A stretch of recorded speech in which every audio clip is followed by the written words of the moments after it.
A strong emergency fund is essential to your financial health. Here's why. An emergency fund is money that you put aside to use only in the case of an emergency. Emergency funds should never be used on anything besides an unforeseen emergent event that is solved with money. In fact, when building your emergency fund, you should write down a list of things it can be used on. Never deviate from that list. Then, you need to put the money in an account that is separate from your checking and investment accounts. This reduces the urge to spend or check on it. But it also needs to be readily accessible or liquid so that you can act quickly during the emergency. This is why your emergency fund needs to be in cash. Not physical dollars under your mattress, but cash in the bank.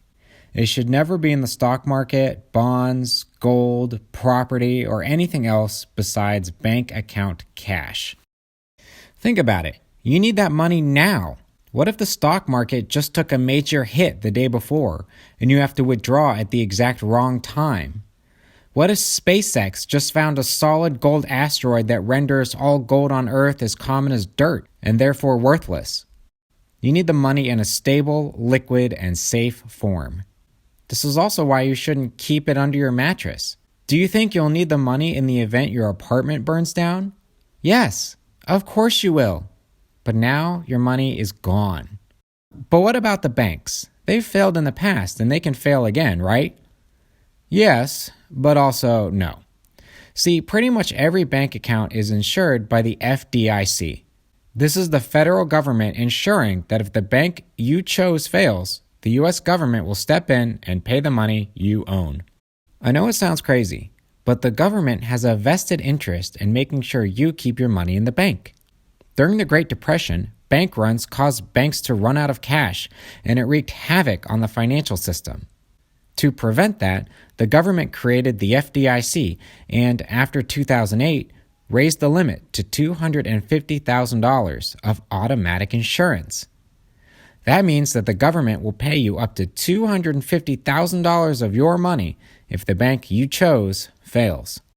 Ah, America will pay whatever it takes to ensure we get rich. Emergency funds are basically insurance against life's unpredictability.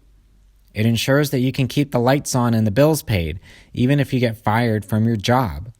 It ensures you can fix your car when the transmission breaks. It ensures that your kids get to eat when you can't find work. But on a higher level than that, you should be investing in other assets that may be riskier but offer a higher return, like the stock market.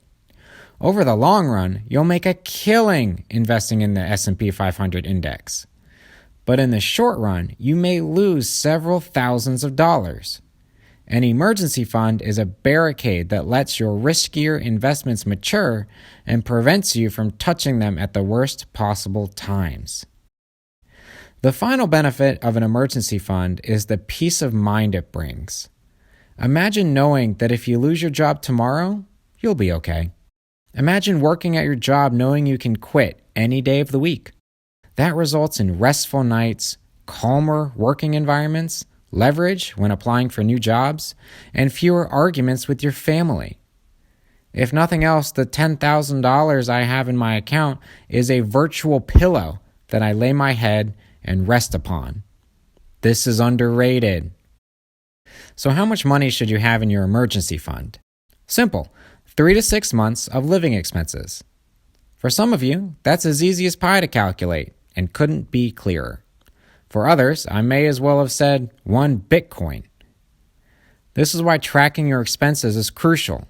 If you don't know how to do that, see my video I made about it. But to be more specific, I would err on the 3-month side if you have other assets you can pull from, dual incomes, like a spouse, and a paid-off home. Your risk is just lower.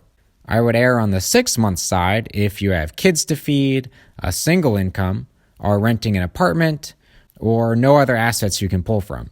Your risk is just higher. 6 months may seem like a short time, or it may seem like a long time. I believe this is an insanely long time, which is why it's such a nice buffer. 6 months when you're not working a single hour a day and you're applying your ass off looking for work is essentially eternity. Time drags on when you're scared.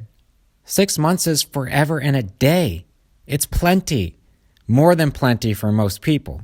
And during times of crisis, your behavior should change as well. Cancel the Netflix, stop eating out, start selling some shit. You can make a 6-month emergency fund last 9 months if you start tapering your expenses. In summary, an emergency fund is essential to your financial health, but also plays a big role in emotional health as well. They are buffers between you and the harsh realities of life.